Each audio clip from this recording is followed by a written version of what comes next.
Margin ঋণ নিয়ে share কিনতে চাইলে অন্তত ৫ লাখ টাকা বিনিয়োগ করতে হবে। মার্জিন ঋণ বিধিমালা ২০২৫-এর খসড়ায় এমন বিধান রাখার প্রস্তাব করেছে শেয়ার বাজার নিয়ন্ত্রক সংস্থা বিএসইসি। বান্ডেল থাকলে প্রতি সেনমানিতে টাকা বাঁচবে। বিকাশ সেনমানি বান্ডেল কিনে জিতুন প্রতি লেনদেনে। আগামী 2 সপ্তাহে প্রাপ্ত মতামতের ভিত্তিতে বিধানটি চূড়ান্ত করা হবে। খসড়ায় আরও বলা হয়েছে, এই ঋণ নিয়ে শেয়ার কিনতে চাইলে অন্তত 1 বছর বিনিয়োগের অভিজ্ঞতা থাকতে হবে। তবে নিয়মিত আয় না থাকলে এমন ঋণ নেওয়া যাবে না।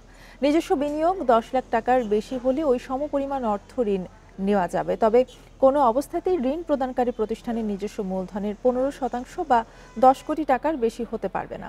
বিএসইসির কর্মকর্তারা জানান, 2010 সালের ধসের পর মন্দ অভিজ্ঞতার কারণে মার্জিন ঋণ বিধিমালা নতুন করে সাজানো হচ্ছে।